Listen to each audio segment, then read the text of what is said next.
The Doom That Came to Sarnath. H.P. Lovecraft. Published 1920.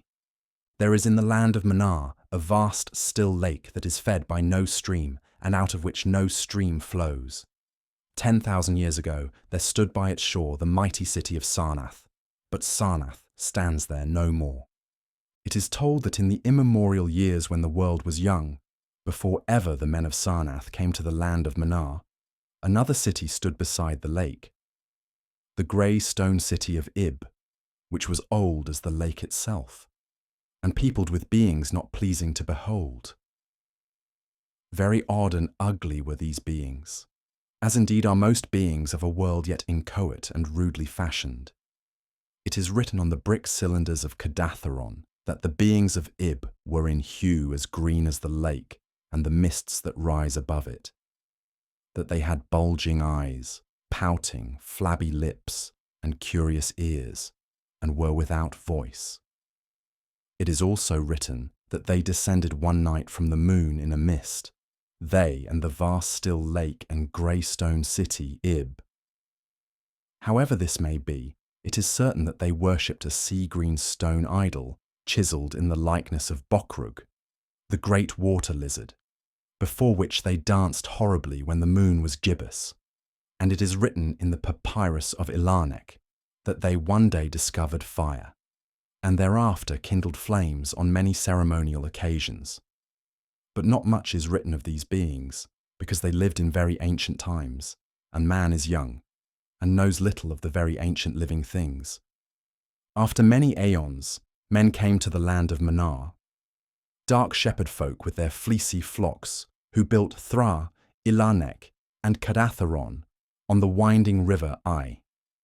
And certain tribes, more hardy than the rest, pushed onto the border of the lake and built Sarnath at a spot where precious metals were found in the earth. Not far from the grey city of Ib did the wandering tribes lay the first stones of Sarnath, and at the beings of Ib they marvelled greatly. But with their marvelling was mixed hate, for they thought it not meet that beings of such aspect should walk about the world of men at dusk, nor did they like the strange sculptures upon the grey monoliths of Ib, for those sculptures were terrible with great antiquity. Why the beings and the sculptures lingered so late in the world, even until the coming of men, none can tell, unless it was because the land of Manar is very still, and remote from most other lands both of waking and of dream. As the men of Sarnath beheld more of the beings of Ib, their hate grew, and it was not less because they found the beings weak and soft as jelly to the touch of stones and spears and arrows. So one day, the young warriors, the slingers and the spearmen and the bowmen, marched against Ib and slew all the inhabitants thereof, pushing the queer bodies into the lake with long spears, because they did not wish to touch them. And because they did not like the grey sculptured monoliths of Ib, they cast these also into the lake. Wondering from the greatness of the labour how ever the stones were brought from afar, as they must have been, since there is naught like them in all the land of Manar or in the lands adjacent. Thus, of the very ancient city of Ib was nothing spared, save the sea-green stone idol chiselled in the likeness of Bokrug, the water lizard. This the young warriors took back with them to Sarnath as a symbol of conquest over the old gods and beings of Ib, and a sign of leadership in Manar.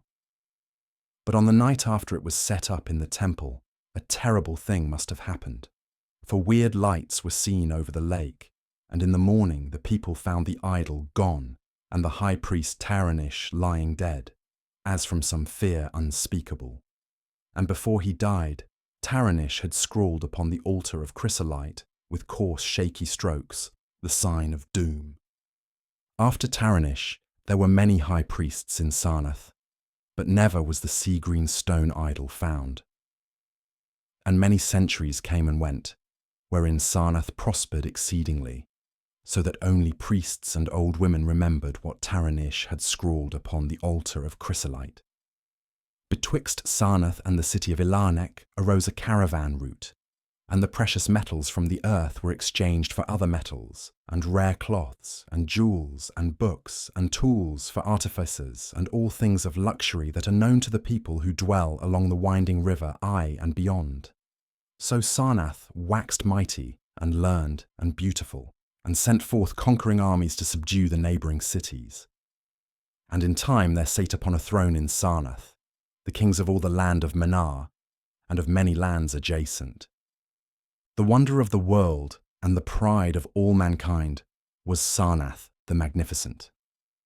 Of polished, desert-quarried marble were its walls, in height 300 cubits, and in breadth 75, so that chariots might pass each other as men drave them along the top. For full 500 stadia did they run, being open only on the side toward the lake, where a green stone seawall kept back the waves that rose oddly once a year at the festival of the destroying of Ib. In Sarnath were 50 streets from the lake to the gates of the caravans, and 50 more intersecting them. With onyx were they paved, save those whereon the horses and camels and elephants trod, which were paved with granite. And the gates of Sarnath were as many as the landward ends of the streets, each of bronze, and flanked by the figures of lions and elephants carven from some stone no longer known among men. The houses of Sarnath were of glazed brick and chalcedony, each having its walled garden and crystal lakelet. With strange art were they builded, for no other city had houses like them, and travellers from Thra and Ilarnek and Cadatharon marvelled at the shining domes wherewith they were surmounted. But more marvellous still were the palaces and the temples, and the gardens made by Zokhar, the olden king. There were many palaces, the least of which were mightier than any in Thra or Ilarnek or Cadatharon. So high were they that one within might sometimes fancy himself beneath only the sky. Yet when lighted with torches dipped in the oil of Dotha, their walls showed vast paintings of kings and armies, of a splendour at once inspiring and stupefying to the beholder. Many were the pillars of the palaces, all of tinted marble, and carven into designs of surpassing beauty. And in most of the palaces, the floors were mosaics of beryl and lapis lazuli, and sardonyx, and carbuncle, and other choice materials, so disposed that the beholder might fancy himself walking over beds of the rarest flowers. And there were likewise fountains, which cast scented waters about in pleasing jets arranged with cunning art. Outshining all others was the palace of the kings of Manar and of the lands adjacent. On a pair of golden crouching lions rested the throne, many steps above the gleaming floor, and it was wrought of one piece of ivory, though no man lives who knows whence so vast a piece could have come. In that palace there were also many galleries, and many amphitheatres where lions and men and elephants battled at the pleasure of the kings. Sometimes the amphitheatres were flooded with water conveyed from the lake in mighty aqueducts, and then were enacted stirring sea fights, or combats betwixt swimmers and deadly marine things. Lofty and amazing were the 17 tower-like temples of Sarnath, fashioned of a bright multicoloured stone not known elsewhere. A full 1,000 cubits high stood the greatest among them, wherein the high priests dwelt with a magnificence scarce less than that of the kings.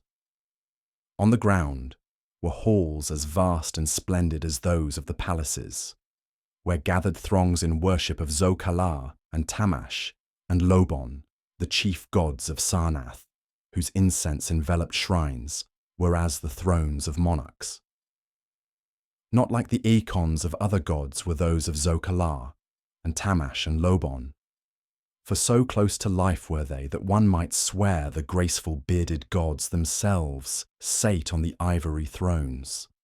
And up unending steps of shining zircon was the tower chamber, wherefrom the high priests looked out over the city and the plains and the lake by day, and at the cryptic moon and significant stars and planets and their reflections in the lake by night. Here was done the very secret and ancient rite in detestation of Bokrug, the water lizard, and here rested the altar of chrysolite which bore the doom scroll of Taranish. Wonderful likewise were the gardens made by Zocar, the olden king. In the centre of Sarnath they lay, covering a great space and encircled by a high wall, and they were surmounted by a mighty dome of glass, through which shone the sun and moon and stars and planets when it was clear, and from which were hung fulgent images of the sun and moon and stars and planets when it was not clear. In summer the gardens were cooled with fresh odorous breezes skillfully wafted by fans, and in winter they were heated with concealed fires, so that in those gardens it was always spring. There ran little streams over bright pebbles, dividing meads of green and gardens of many hues, and spanned by a multitude of bridges. Many were the waterfalls in their courses, and many were the lilied lakelets into which they expanded. Over the streams and lakelets rode white swans, whilst the music of rare birds chimed in with the melody of the waters. In ordered terraces rose the green banks, adorned here and there with bowers of vines and sweet blossoms, and seats and benches of marble and porphyry, and there were many small shrines and temples where one might rest or pray to small gods. Each year there was celebrated in Sarnath the feast of the destroying of Ib, at which time wine, song, dancing, and merriment of every kind abounded. Great honours were then paid to the shades of those who had annihilated the odd ancient beings, and the memory of those beings and of their elder gods was derided by dancers and lutanists crowned with roses from the gardens of Zocar. And the kings would look out over the lake and curse the bones of the dead that lay beneath it. At first the high priest liked not these festivals, for there had descended amongst them queer tales of how the sea-green icon had vanished, and how Taranish had died from fear and left a warning. And they said that from their high tower they sometimes saw lights beneath the waters of the lake. But as many years passed without calamity, even the priests laughed and cursed and joined in the orgies of the feasters. Indeed, had they not themselves in their high tower often performed the very ancient and secret rite in detestation of Bokrug, the water lizard? And 1,000 years of riches and delight passed over Sarnath, wonder of the world and pride of all mankind. Gorgeous beyond thought was the feast of the 1,000th year of the destroying of Ib. For a decade had it been talked of in the land of Manar. And as it drew nigh, there came to Sarnath on horses and camels, and elephants men from Thra, Ilanek, and Cadatheron, and all the cities of Manar and the lands beyond. Before the marble walls on the appointed night were pitched the pavilions of princes and the tents of travellers, and all the shore resounded with the song of happy revellers. Within his banquet hall reclined Nargis-Hay, the king, drunken with ancient wine from the vaults of conquered Panath, and surrounded by feasting nobles and hurrying slaves. There were eaten many strange delicacies at that feast. Peacocks from the isles of Nariel in the Middle Ocean, young goats from the distant hills of Implan, heels of camels from the Benazik desert, nuts and spices from Sidathrian groves, and pearls from wave-washed Umtal dissolved in the vinegar of Thrayar. Of sauces there were an untold number, prepared by the subtlest cooks in all Manar, and suited to the palate of every feaster. But most prized of all the viands were the great fishes from the lake, each of vast size, and served up on golden platters set with rubies and diamonds. Whilst the king and his nobles feasted within the palace, and viewed the crowning dish as it awaited them on golden platters, others feasted elsewhere. In the tower of the great temple the priests held revels, and in pavilions without the walls the princes of neighbouring lands made merry. And it was the high priest Nikar who first saw the shadows that descended from the gibbous moon into the lake, and the damnable green mists that arose from the lake to meet the moon, and to shroud in a sinister haze the towers and the domes of fated Sarnath. Thereafter those in the towers and without the walls beheld strange lights on the water, and saw that the grey rock Akurion, which was wont to rear high above it near the shore, was almost submerged.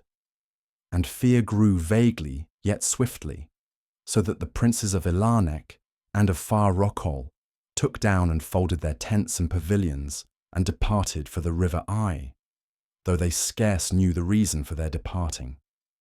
Then, close to the hour of midnight, all the bronze gates of Sarnath burst open and emptied forth a frenzied throng that blackened the plain, so that all the visiting princes and travellers fled away in fright.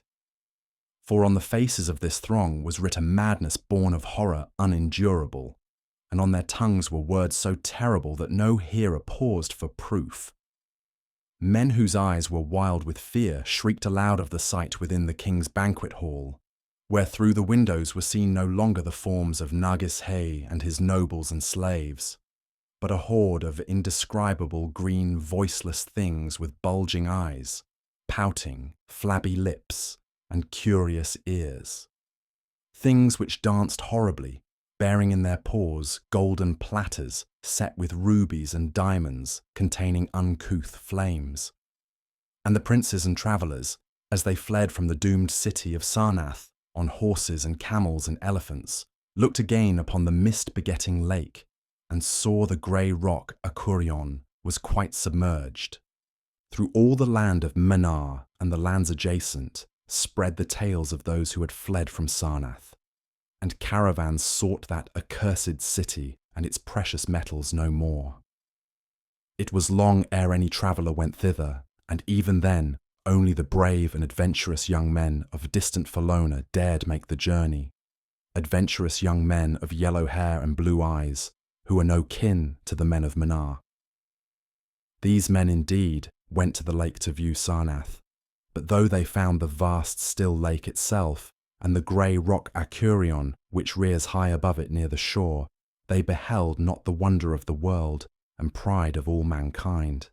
Where once had risen walls of 300 cubits and towers yet higher, now stretched only the marshy shore, and where once had dwelt 50 millions of men, now crawled only the detestable green water lizard.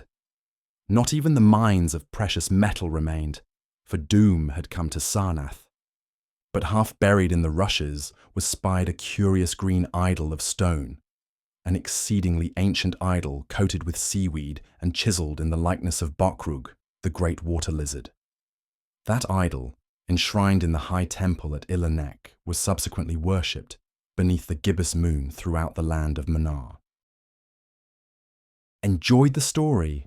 I post new audiobooks every week, so don't forget to hit subscribe and turn on notifications so you never miss one. I'd love to hear your thoughts. Drop a comment below and let me know what you thought of this story, or suggest what you'd like to hear next. Before you go, please consider treating yourself to a free audiobook on Audible. Just click the link in the description, start your free trial, and dive into thousands of classics. No strings attached, your first book is free, and it helps support the channel. Happy listening.